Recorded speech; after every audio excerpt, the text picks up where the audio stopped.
एक शाम प्राची टीवी पर सीरियल देख रही होती है। तभी उसकी सास वहां आती है। अरे सीरियल में तो ऐसे मग्न है जैसे आज रात का खाना पड़ोसी आकर बनाएंगे। मुझे पता ही नहीं था आपने अपने बेटे की शादी पड़ोस में भी की हुई है। हैं? मतलब? मतलब इस घर में सारा काम बहू ही करती है, आप तो सिर्फ खर्राटे मारती हैं।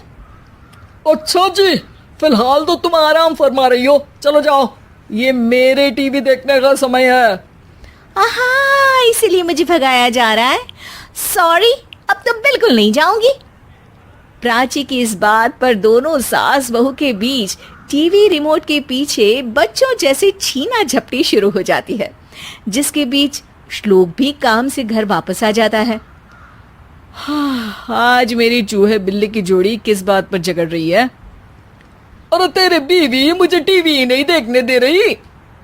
अरे तुम्हारी मम्मी मुझे खाना बनाने के लिए फोर्स कर रही है। अरे वाह, ऐसे बेतुके रीजन पर तो बच्चे भी झगड़ा नहीं करते। अरे मुझे कुछ मत बोल, सब इसने ही शुरू किया है। हाँ हाँ, जैसे आप तो बहुत दूध की धूली है ना। अरे बस दोनों चुप। प्राची जाओ, खाने की तैयारी करो। और माँ तुम छोड़ो, तुम्हें क्या बोलूं, शांति से अपना सीरियल देखो, मुझे दोबारा लड़ने की आवाज सुनाई नहीं देनी चाहिए। ऐसा बोलकर श्लोक वहां से चला जाता है, जिसके पीछे पीछे प्राची भी कुछ न कुछ बड़बड़ाते हुए रसोई में चली जाती है। हाँ हाँ, सासू जी को तो कुछ बोलेंगे ही नहीं, बस मुझ पर ही हुक्म चलता है, खाना बनाओ, जैसे मैं इनके घर में खाना बनाने के लिए आई हूँ।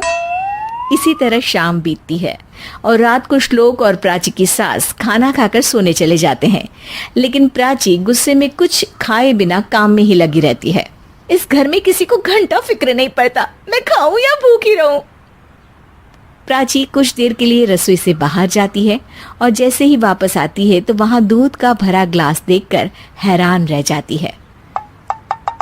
फिक्र पूरी है, बस दिखाना नहीं है। प्राची दूध पीकर सोने चली जाती है और अगली सुबह एक बार फिर सास बहू का कार्टून नेटवर्क स्टार्ट हो जाता है। ये तुमने ही किया है। अरे अजीब जबरदस्ती है, मैं बोल रही हूँ मैंने कुछ नहीं किया। दोनों ने मिलकर पूरे घर को पागल खाना बनाया हुआ है। यहाँ कोई नॉर्मल इंसान तो रह ही नहीं सकता, इसीलिए अब पड़ोसी क्या रिश्तेदार भी घर आने से कतराते हैं। और सुन बेटे, तू भी चंगा, तेरी माँ भी चंगी, तेरी बीवी भी चंगी, रिश्तेदार। हाँ जी, आपको नहीं पता क्या, गंगाधर ही शक्तिमान है, रिश्तेदार ही। हाँ हाँ, बस समझ गया। कभी जानवरों जैसे लड़ेंगी तो कभी जुगलबंदी करेंगी। भाई मैं आप दोनों के बीच में नहीं फंसना चाहता। सास बहू की इस मनमौजी जोड़ी से परेशान होकर श्लोक अपना सिर खुजलाता वहां से चला जाता है। चलो अब मैं भी कीर्तन में जा रही हूँ।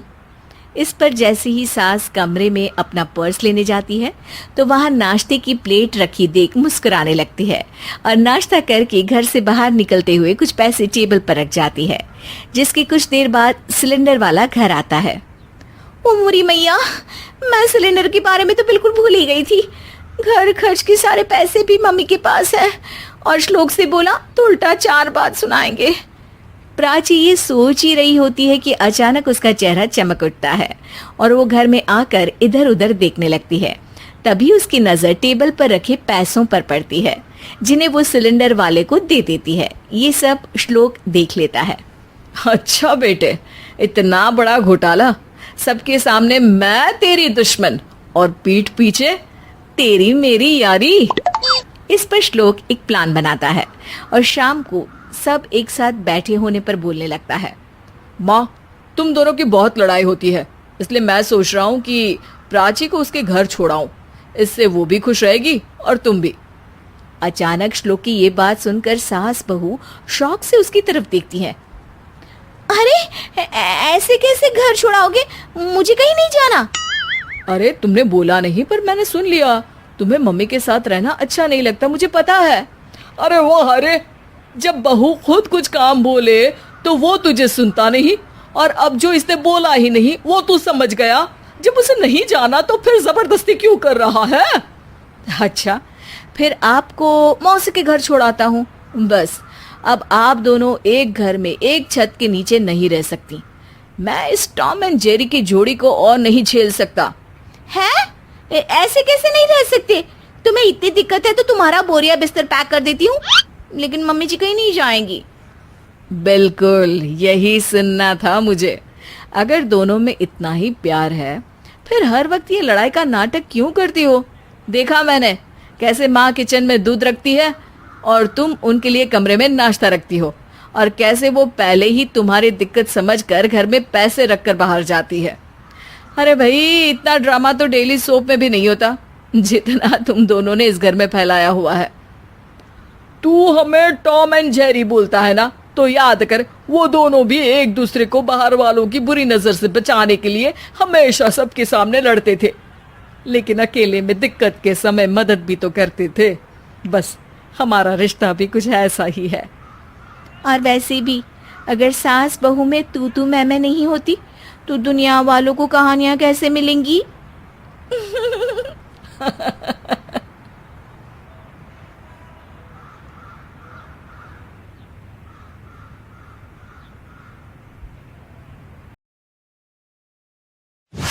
तीन तिगाड़ा काम बिगाड़ा। तीन बहुओं के रवैये से सासू माँ बहुत परेशान थी। दरअसल बात ये थी कि तीनों बहुओं में किसी बात को लेकर अनबन हो गई थी। तब से ही तीनों एक दूसरे से मुंह फुलाए रहती थी। ना कोई सीधे मुंह किसी से बात करती, ना किसी का कहना मानती। पड़ोसी भी इस बात को जानते थे और जाने कैसे कैसे बातें भी करते। इसीलिए सासू माँ ने तीनों बहुओं को तुरंत अपने कमरे में बुलाया। मैं कई दिनों से देख रही हूँ तुम तीनों अलग अलग सारे काम कर रही हो। ये सब नहीं चलेगा, तीनों को मिलकर ही काम करना पड़ेगा। सास की बात सुनकर एकदम से बड़ी बहू बोल उठती है। नहीं मम्मी जी, मैं इन दोनों के साथ कुछ नहीं कर सकती। मैं इस घर की बड़ी बहू हूँ, फिर भी ये मेरा कहना बिल्कुल भी नहीं मानती। अरे जेठानी जी, जानबूझकर मुझे डबल काम करवाती है आप, और छोटी मुझसे टेढ़े मुंह ही बात करती है। इन दोनों के बीच हमेशा सैंडविच बन जाती है मेरी, और मैं हमेशा आलू की तरह बीच में मसली जाती हूँ। मम्मी जी, इन दोनों को लगता है कि मैं छोटी हूँ तो इनके पैरों तले दब जाऊंगी, लेकिन नहीं, मेरा भी उतना ही अधिकार है जितना इन दोनों का है। बड़ी आई दोनों मेरी चुगली करने के लिए, मुझे क्या कम समझ रखा है।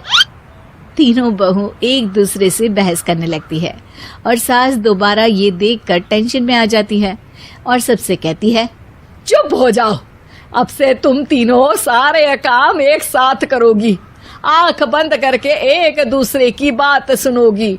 तुम तीनों इस बात को गांठ बांध लो, वरना अगली छुट्टियों में तुम्हारा अपना मायके जाना कैंसिल। सास की बातें सुनकर डर के मारे तीनों हामी भर देती हैं। जी मम्मी जी, मैं समझ गई। हाँ मम्मी जी, जैसा आप कहें, आप जो कहेंगी मैं वही करूंगी। तीनों बहू सास की बात को गांठ बांध लेती है और वादा करती है कि अब से सारे काम वो तीनों एक साथ मिलकर ही करेंगी। ये सब देखकर सास खुश हो जाती है और वहां से चली जाती है। नीचे जाकर वो देखती है कि घर में शर्मा जी आए हुए होते हैं।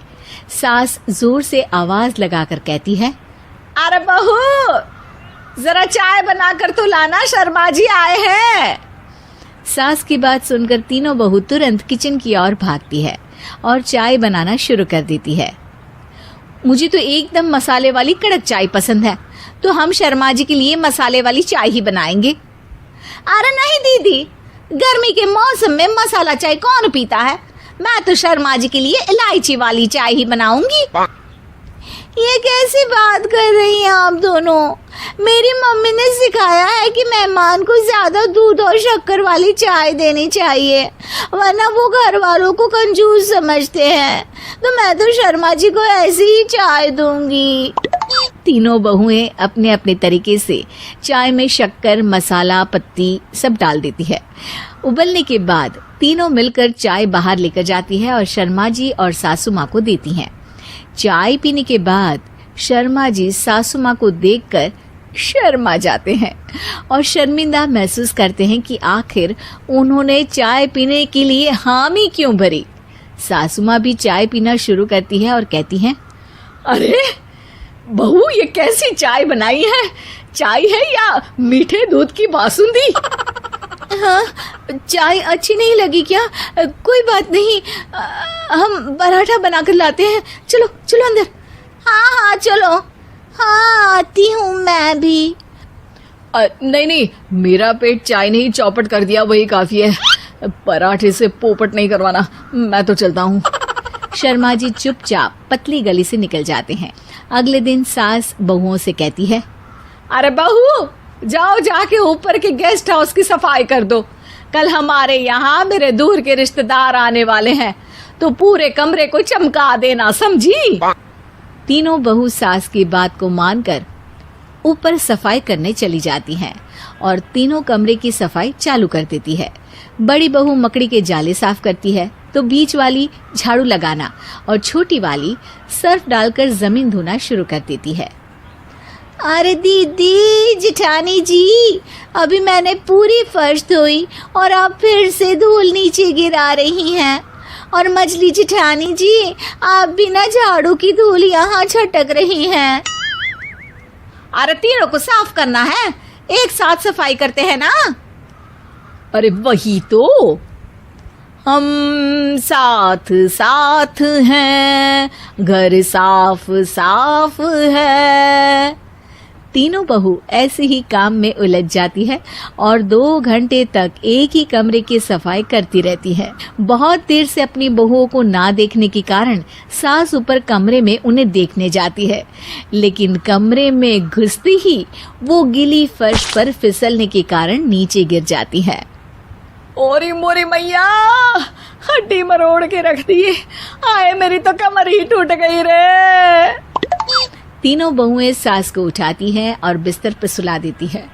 अरे मेरे हाथ पैर दर्द कर रहे हैं, दबा दो, आराम मिलेगा। हाँ जी माँ जी। अरे जी माँ जी, जी माँ जी। और तीनों बहुएं एक साथ सास के हाथ को दबाना शुरू कर देती हैं। माँ की तो चीख ही निकल जाती है और नतीजा ये होता है कि सास के बचे हुए शरीर में भी दर्द उठ जाता है। हाय राम, ये क्या कर दिया तुम तीनों ने। अरे मेरी तो किस्मत ही फूटी है कि तुम जैसी बहुएं मुझे मिली। हे भगवान, पूरे शरीर में दर्द बढ़ गया है। अब तो पता नहीं कि चल भी पाऊंगी या नहीं। माफ करो, मुझे गलती हो गई मुझसे कि तुम तीनों को एक साथ काम करने के लिए बोला। सोचा था तीनों मिलके अच्छे से काम करेगी, लेकिन बड़े बुजुर्ग सही कहते थे कि 3 तिगाड़ा काम बिगाड़ा। तुम लोगों ने ये बात ना आज साबित करके दिखा दी। तुम तीनों को तो समझाना यानी मानो भैंस के आगे बीन बजाना है। तुम्हें अकेले अकेले काम करना है ना, तो अब से तुम अकेले ही अपना अपना काम करो। तीनों बहुएं वहां से जाने लगती है। अरे कहाँ जा रही हो? आप ही ने तो कहा कि अपना अपना काम तो मुझे मुल्तानी मिट्टी लगानी है। अरे मुझे भी तो नेल पॉलिश लगानी है। मुझे ना मेहंदी लगानी है। सास अपना सर पीट लेती है और कहती है, अरे मुझे भी लगाना है कुछ। क्या माँ जी? क्या माँ जी? क्या माँ जी? तुम्हारे घर वालों को फोन तुम्हारी हरकतें बताने के लिए।